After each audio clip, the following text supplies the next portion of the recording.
that now it is Ghazwa Hind, and we want that Taliban should also help us in getting Kashmir liberated. So how do you see this template? जहाँ तक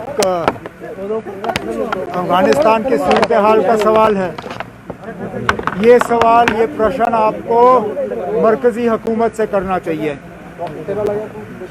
मेरे पास कोई ऐसी जानकारी नहीं है जिसके बुनियाद पर मैं ये कह सकूं कि हाँ जी, अफ़गानिस्तान के जो हालात हैं उनका असर जम्मू कश्मीर पे पड़ेगा या नहीं पड़ेगा।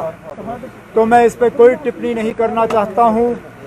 अफ़गानिस्तान में जो हुआ वो हमारे सामने है।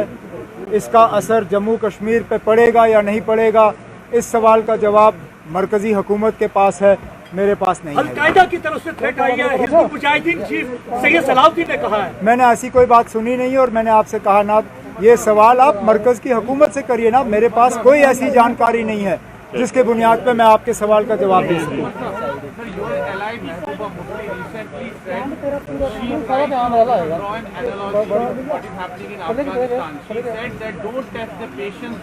देखिए आप, I am not answerable for Mehbooba Mufti Sahiba. 1 minute.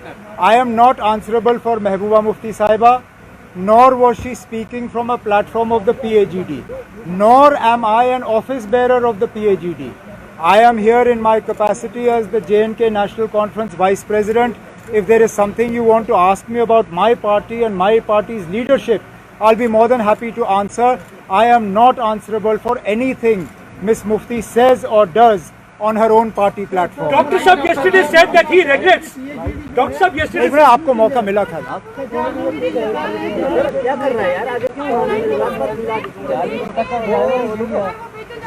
एक से मुझे इनका सवाल सुनने दीजिए। क्या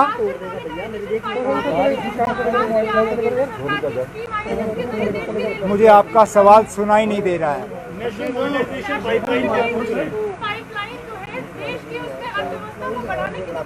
pipeline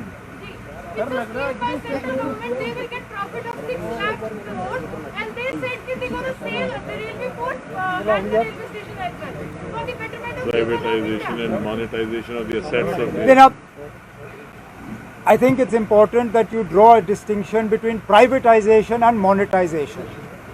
Monetization is giving an asset on a lease but not transferring the ownership of that asset.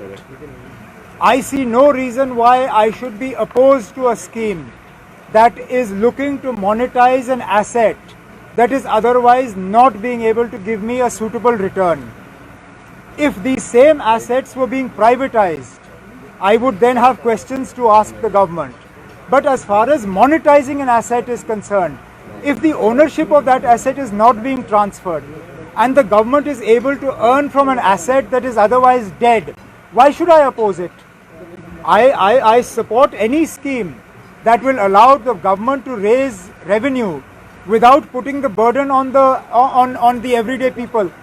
My opposition is to the heavily taxed fuel, the way you are taxing petrol, the way you are taxing diesel, the way every day gas cylinder prices are going up. I am opposed to that.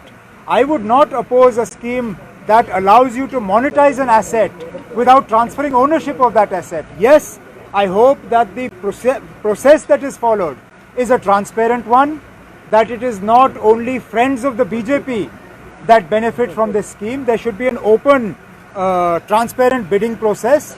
Let those the people who succeed in that bid come forward. Let those assets be monetized and let the benefit of that come to the people of India.